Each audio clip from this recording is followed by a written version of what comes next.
Assalamualaikum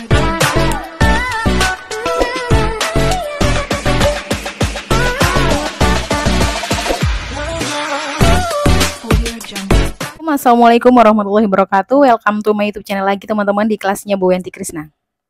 Baik teman-teman, kali ini Bu Wenti akan sharing terkait bagaimana kita persiapan setelah lulus wisuda. Apa sih tantangan-tantangan setelah kita lulus wisuda itu dan bagaimana cara kita itu menyikapinya. Nah, kita akan berbicara terkait dengan persiapan setelah lulus wisuda. Bu Wenti kalau mamanya atau sekarang deh kalau lulus kuliah gitu, apa sih sebenarnya yang Bu Wenti bisa sarankan kepada kami untuk para alumni-alumni fresh graduate ini? Oke, Bu Wenti akan sharing ya teman-teman. Teman-teman di Bu Wenti udah pernah ya bagaimana cara kita melamar pekerjaan dan lain sebagainya. Checklist aja di pengembangan karir, insya Allah ada. Sekarang Bu Wenti akan sharing terkait bagaimana cara kita teman-teman menyiapkan diri pasca kita wisuda. Itu perubahannya udah 180 derajat banget gitu ya teman-teman ya.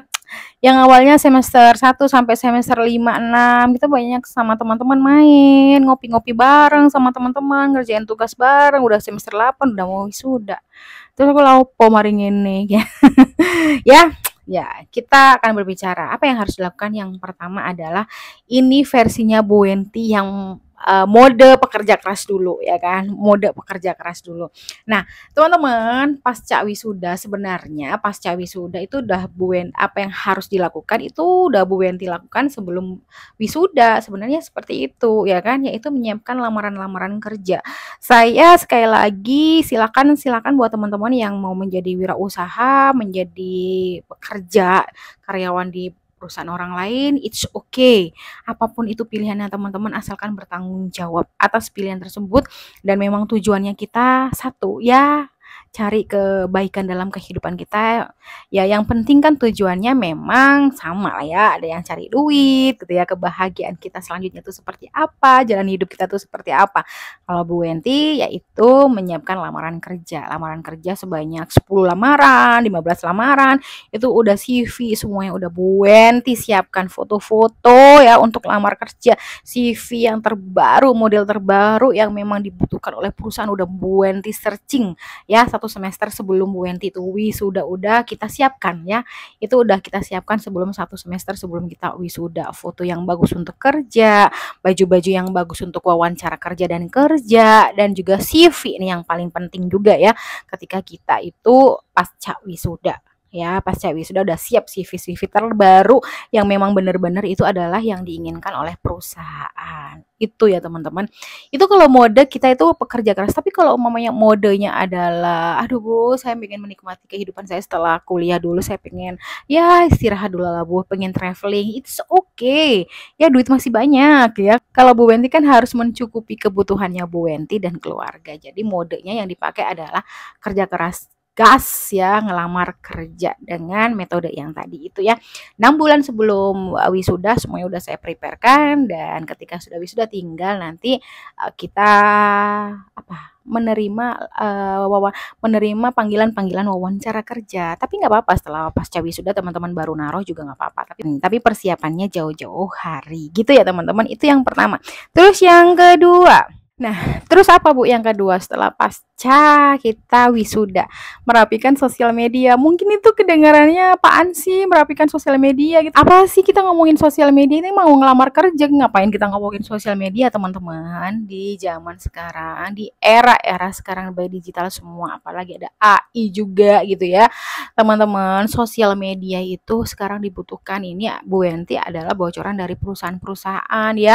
Iya Mbak Wenti, tolong itu yang punya sosial media, karena kita juga akan melihat dari sosial media. Dari sosial media kita akan tahu Mbak Wenti karakter anak ini seperti apa ya, personalnya seperti apa, dan ya kita bisa menilai secara psikologisnya dari sosial media yang dipunyai. Makanya yang kedua setelah pasca kita kita lulus kuliah atau wisuda, yaitu merapikan sosial media, kita nge-branding diri kita tuh seperti apa sih orangnya. Dan kamu harus siap teman-teman kalau dinilai sebagai A, sebagai B, sebagai C dari sosial medianya. Karena di awal perusahaan kan karena di awal perusahaan hanya bisa melihat dari sisi luarnya dulu, teman-teman. Kita kan belum kenal secara dalam. Jangan salahkan orang lain kalau kita tuh masih dinilai dari luarnya dulu, karena kita belum kenal banget. Minimal adalah sosial media kita tuh terbaca kayak gimana sih orang ini, kayak gimana sih Bu Wenti ini, oh Bu Wenti ini begini ya, oh orangnya aktif ya, orangnya suka begini ya, begini begitu. Itu akan terlihat di nanti sosial medianya kita, teman-teman. Paham ya? Ya, yang kedua adalah merapikan sosial media kita. Kita pengen di-branding, dikenal seperti apa, dinilai seperti apa, tunjukkan di sosial media teman-teman. Ini adalah era digital, teman-teman ya. Bukan tahun-tahun yang Bu Wenti dulu lulus kuliah tahun 2010 ya, awal-awal dulu ya. Awal-awal kuliah gitu masih 2009, 2010 dan sudah 10 tahun kemudian atau 13, 14 tahun kemudian udah berubah, teman-teman. Nah, itu ya. Yang ketiga adalah kalau teman-teman tidak sempat di bangku kuliah, ikut pelatihan, kursus ya pasca kuliah ini, teman-teman kalau belum keterima kerja, cobalah ikut kursus-kursus online. Kayak kan udah banyak sekarang ya, melatih diri dengan kursus-kursus yang ada. Sebenarnya harusnya sih sebelumnya udah jauh-jauh hari udah harus kursus, teman-teman, udah ikut pelatihan-pelatihan itu untuk bisa mengasah soft skill-nya teman-teman. Sebenarnya kalau umpamanya pasca wisuda kita itu ikutan pelatihan, kita itu ikutan sebagai seorang yang lagi apa ya, kursus di mana ya. Sebenarnya kalau mamanya kita itu setelah wisuda itu kita baru ikut kursus, ya nggak apa-apa, nggak ada yang salah, nggak ada yang terlambat gitu ya. Jadi kita ikut kursus les Mandarin, bahasa Inggris, komputer, dan lain sebagainya.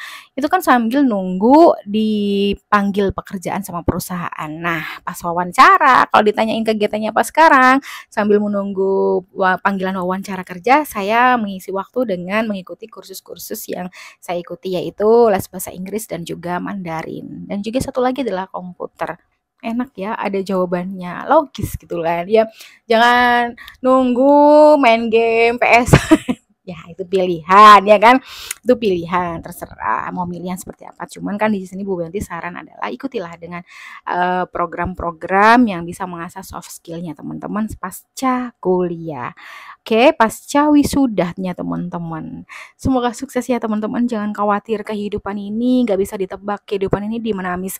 Kadang kita mikirnya jelek, ternyata semua hal itu tidak sejelek apa yang kita pikirkan. Kadang kita kan, oh nanti insya Allah beginilah karena nilaiku bagus begini tuh begitu. Tidak, belum tentu semuanya. Semuanya nggak bisa ditebak ya teman-teman. Tapi caranya bagaimana kita itu bisa benar-benar siap, ready, apapun keadaan di depan gitu ya.